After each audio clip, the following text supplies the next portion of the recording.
Welcome to the Stoic Responder Podcast. I'm your host, Christopher Healy. As a special agent who spent more than 15 years conducting large-scale fraud, money laundering, and public corruption investigations, Stoic philosophy provided a mindset edge that became the foundation of my professional success. My mission today is to share those same ancient mindset lessons with you so that you can turn obstacles into opportunities and adversity into advantage. Time to muster up. Folks, welcome back to the Stoic Responder Podcast. This is episode 89, Acceptable to the Gods. Before I get started here, let me send you over to the overwatchcollective.com. Check it out. The Overwatch Collective is a nonprofit and podcast funding therapy sessions and supporting mental health initiatives for our first responders, our veterans, and their families. If you haven't already done so, please head on over to the overwatchcollective.com. Make a donation if you can. Buy some gear. Support the mission that they are engaged in because it is oh so important. Every time they're able to provide mental health services to our first responders, that's one less potential statistic. And God only knows we have enough statistics in this community. So support the Overwatch Collective if you can. And also, please support Blue Badge Coffee Company. The main mission of Blue Badge Coffee Company is providing their customers with the absolute best, highest quality premium coffee their money can buy. But the other mission of Blue Badge Coffee Company is arguably more important.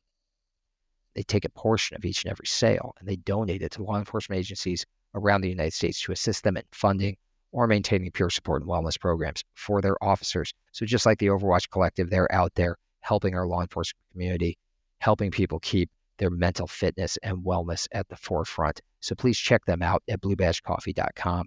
Order some delicious coffee and some gear and support our law enforcement and first responders.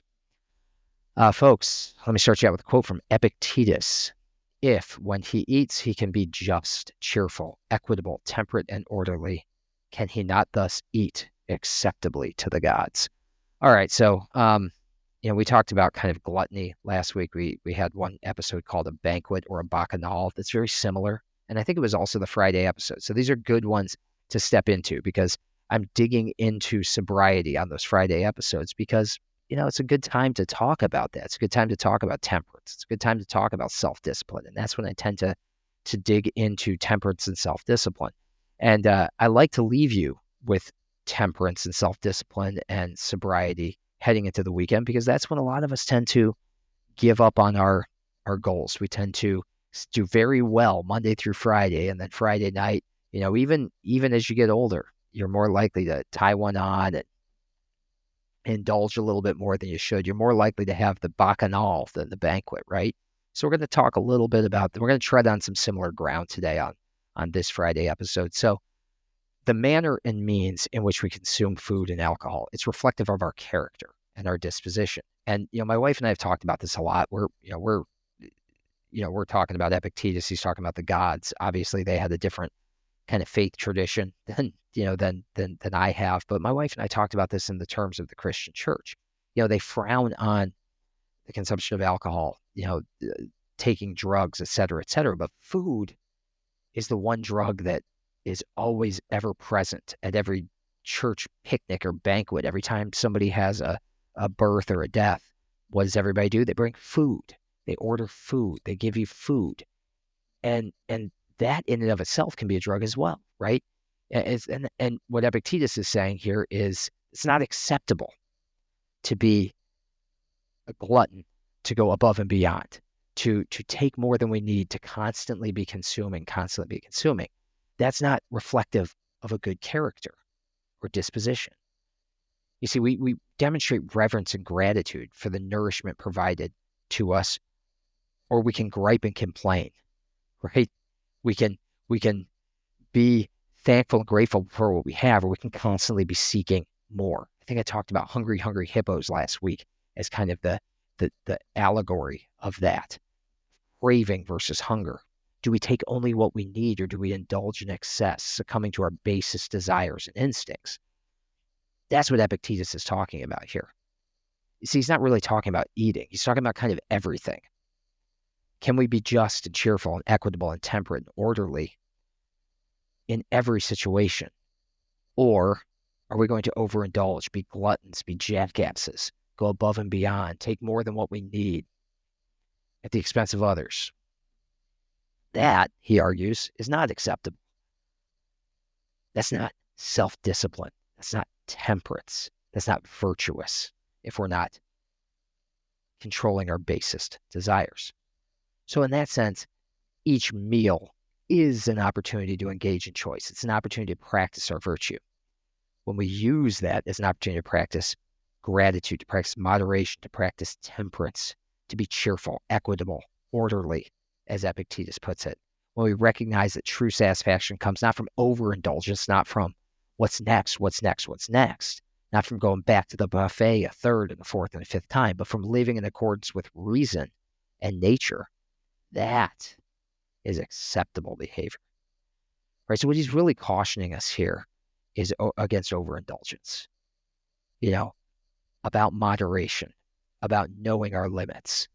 My wife and I talk about this sometimes too. There's a really well-known entrepreneur who I've been following for years. She's been following for years. He's a brilliant guy. He's, amassed millions upon millions of dollars, has bought and built companies, and it's a game to him. Business is a game. He loves it. It's his favorite thing to do. But it's very clear watching what he does that he's compensating for, overcompensating for something else, that he can never be satisfied and just sit with who he is and what he's achieved. And he's achieved incredible things. He's always got to move on to the next thing and the next thing and the next thing and the next thing. He can never be cheerful. He can never be orderly. He can never just be satisfied. It's not about food, right? It's about anything in our lives.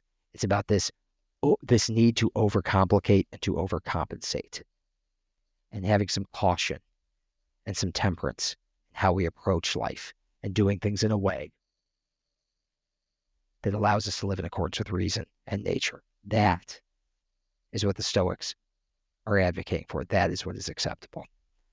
So if you're getting ready to have that second or third or fourth old-fashioned, maybe, pump the brakes. If you're getting ready to have that second or third or fourth slice of pie or whatever it is that you're digging into this Friday night, or if you're listening to this on a Saturday or a Sunday, you're digging back into that cooler for another beer.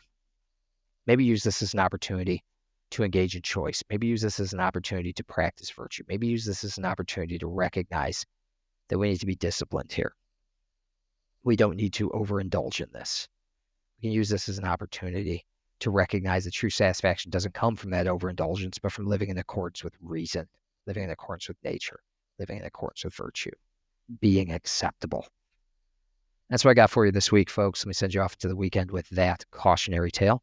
And the journal prompt. Ask yourself, am I practicing my virtue and philosophy and how I indulge in this life? It doesn't have to be about food. It doesn't have to be about alcohol. Make it about whatever it is that your vice is. Again, a workaholic, an alcoholic, a glutton. All of these things are symptoms of the same disease, an inability to find happiness and satisfaction in that which we have, an inability to live with the self-discipline it takes to practice gratitude, moderation, and temperance. They're all symptoms of the same disease. So ask yourself, am I practicing virtue? Am I practicing this philosophy and how I indulge? Am I practicing temperance? Am I practicing self-discipline? Am I being orderly? Am I being acceptable? Get out there, folks, as you do every weekend. Live your lives with valor. And until next time, folks, you are out of roll. Thank you for listening. If you enjoyed this episode, please take a moment to subscribe, like, rate, and share this podcast so that we can spread the benefits of Stoicism to other first responders. It will only take you a few moments, but it can help us tremendously. Until next time, out of roll.